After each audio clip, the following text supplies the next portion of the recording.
എല്ലാവർക്കും നമസ്കാരം. Welcome back to Niyans. വെണ്ടയ്ക്ക കൊണ്ട് നല്ല അടിപൊളി ടേസ്റ്റിൽ തയ്യാറാക്കിയ തൈര് കറിയുടെ റെസിപ്പിയാണ് ഇന്നത്തെ വീഡിയോയിലുള്ളത്. ചോറുണ്ണാൻ ഈ ഒരു കറി ഒന്ന് ഇങ്ങനെയൊന്ന് തയ്യാറാക്കി നോക്കൂ.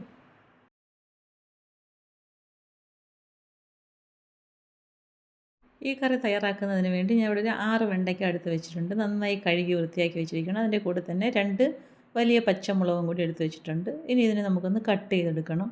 അപ്പോൾ അതാ വെണ്ടയ്ക്ക ഈ ഒരു വലിപ്പത്തിൽ സാമ്പാറിനൊക്കെ ഇടുന്ന ഒരു വലിപ്പമുണ്ടല്ലോ, ആ ഒരു രീതിയിലൊന്ന് എല്ലാം കട്ട് ചെയ്തെടുക്കുക. അധികം മുറ്റിപ്പോകാത്ത നല്ല സോഫ്റ്റ് ആയിട്ടുള്ള വെണ്ടയ്ക്കയാണ് ഈ ഒരു കറി വയ്ക്കാൻ വേണ്ടത്. ഈ ഒരു രീതിയിൽ വെണ്ടയ്ക്ക എല്ലാം കട്ട് ചെയ്തെടുത്തതിന് ശേഷം പച്ചമുളക് ഇതേപോലെ നെടുകയൊന്ന് കീറി കൊടുക്കാം. ഇനി ഇതിലേക്ക് 1/2 ടീസ്പൂൺ മുളക് പൊടിയും 1/4 ടീസ്പൂൺ മഞ്ഞൾപ്പൊടിയും ആവശ്യത്തിനുള്ള ഉപ്പും കൂടി ചേർത്ത് നന്നായിട്ട് ഇതിനെ ഒന്ന് മസാല പുരട്ടിയെടുക്കാം. വെണ്ടയ്ക്കയുടെ നനവൊക്കെ ഉള്ളതുകൊണ്ട് തന്നെ മുളക് പൊടിയൊക്കെ അതിനകത്ത് നന്നായിട്ട് കോട്ട് ചെയ്ത് തന്നോളും. ഇനി ഇത് നമുക്കൊന്ന് വറുത്തെടുക്കാനാണ്. അപ്പം ഇതേപോലെ ഒരു ചട്ടി വെച്ചിട്ടുണ്ട്. അതിലേക്ക് അത്യാവശ്യം വെളിച്ചെണ്ണ ഒഴിച്ചു കൊടുത്തതിന് ശേഷം ഇത് നന്നായിട്ട് ഇതിനെ ഒന്ന് വറുത്തെടുക്കാം. ഇത്രയും കനത്തിലായതുകൊണ്ട് തന്നെ കുറച്ച് സമയം എണ്ണയിൽ കിടന്നാലേ ഇത് നന്നായിട്ട് മൂത്ത് വരികയുള്ളൂ. അപ്പോൾ ആ ഒരു സമയം വരെ ഇതേപോലെ ഒന്ന് ഇടയ്ക്കിടയ്ക്ക് ഇളക്കി കൊടുക്കാം. ഈ എണ്ണയിൽ കിടന്ന് ഇങ്ങനെ മസാലയൊക്കെ പുരട്ടിയെടുത്ത വെണ്ടയ്ക്ക മൂത്ത് വരുമ്പോൾ നല്ലൊരു മണമാണ്. അപ്പോൾ അതാ ഈ ഒരു പരുവാകുമ്പോഴേക്കും എണ്ണയിൽ നിന്നും കോരി മാറ്റാം. ഇനി അതേ എണ്ണയിൽ തന്നെ നമുക്ക് കട്ട് ചെയ്ത് വെച്ചിരിക്കുന്ന പച്ചമുളകും കൂടി ഇട്ടൊന്ന് വറുത്തെടുക്കാം. പച്ചമുളക് എണ്ണയിലേക്ക് ഇട്ട് കൊടുത്ത് വറുക്കുമ്പോൾ തീ നന്നായിട്ട് കുറച്ച് വെച്ച് വേണം വറുക്കാൻ. ചിലപ്പോൾ അല്ലെങ്കിൽ മുളക് പൊട്ടിത്തെറിച്ച് എണ്ണ ദേഹത്തേക്ക് വീഴും. അപ്പോൾ ആ രീതിയിൽ നന്നായിട്ട് കരുതലോടെ വേണം ഈ പച്ചമുളക് വറുത്തെടുക്കാൻ. ഇതേപോലെ നല്ലതുപോലെ ഒന്ന് കളറ് മാറി ഫ്രൈ ആയി വരുമ്പോൾ അത് എണ്ണയിൽ നിന്നും കോരി മാറ്റാം. ഇനി കറി തയ്യാറാക്കാൻ വേണ്ടത് 1 കപ്പ് തൈരാണ്. അപ്പോൾ ഇത് ഒരുപാട് പുളിയില്ലാത്ത തൈര് നോക്കി വേണം കറി വയ്ക്കാൻ തൈരെടുക്കാൻ. അതിലേക്ക് ആവശ്യത്തിനുള്ള ഉപ്പും കൂടി ചേർത്ത് കൊടുത്ത് നന്നായിട്ട് ഇനി ഇതിനെ ഒന്ന് ഉടച്ചെടുക്കാം. നല്ല കട്ട തൈരാണ് വേണ്ടത്. നമുക്ക് ഈ ഒരു രീതിയിൽ നല്ലതുപോലെ ഉടച്ചെടുത്ത് കൊടുക്കാം. ഉപ്പ് കുറച്ച് ചേർത്ത് കൊടുത്താൽ മതി. പിന്നെ കറി ആക്കിയതിന് ശേഷം ആവശ്യമുണ്ടെങ്കിൽ ഉപ്പ് പിന്നെ ചേർത്ത് കൊടുക്കാം.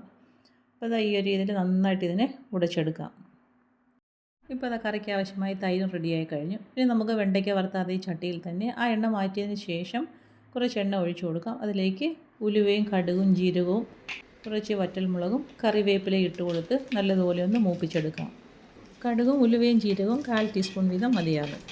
വെണ്ടയ്ക്ക വറുത്തതിൽ നമ്മൾ മുളക് പൊടിയൊക്കെ ചേർത്ത് വറുത്തേക്കുന്നത് കൊണ്ട് തന്നെ ആ എണ്ണയിൽ മുളക് പൊടിയുടെ അംശം കാണും. അത് കിടന്ന് കരിഞ്ഞ കറിയുടെ ടേസ്റ്റ് മാറും. അതുകൊണ്ടാണ് ആ എണ്ണ വേണ്ടെന്ന് പറഞ്ഞത്. ഇനി ഇതിലേക്ക് ചേർത്ത് കൊടുക്കുന്നത് വെളുത്തുള്ളിയും ചുവന്നുള്ളിയുമാണ്. 3-4 വെളുത്തുള്ളിയും ഒരു 5-6 ചുവന്നുള്ളിയും കൂടെ ചതച്ചാണ് ചേർത്തിരിക്കുന്നത്. ഇനി അതിലേക്ക് 1 ടീസ്പൂൺ കായപ്പൊടിയും കൂടെ ചേർത്ത് കൊടുക്കാം. പിന്നീട് 1/4 ടീസ്പൂൺ മഞ്ഞൾപ്പൊടിയും കുറച്ച് മുളക് പൊടിയും കൂടെ ചേർത്ത് കൊടുത്ത് നന്നായിട്ട് ഇനി ഒന്ന് മൂപ്പിച്ചെടുക്കാം. മുളക് പൊടി വളരെ കുറച്ച് ചേർത്ത് കൊടുത്താൽ മതിയാകും. പച്ചമുളകും ചേർത്ത് കൊടുക്കുന്നുണ്ട്. നമ്മൾ അതുപോലെ വെണ്ടയ്ക്കയിൽ മസാല പുരട്ടിയപ്പോൾ അതിൽ മുളക് പൊടി ചേർത്ത് കൊടുക്കുന്നുണ്ട്. ഇനി ഇതിലേക്ക് നന്നായിട്ട് മൂത്തതിന് ശേഷം നമ്മൾ കലക്കി വെച്ചിരിക്കുന്ന തൈര് ഒഴിച്ചു കൊടുക്കാം. ഇനി നല്ലതുപോലെ ഇതൊന്ന് മിക്സ് ചെയ്ത് കൊടുക്കാം.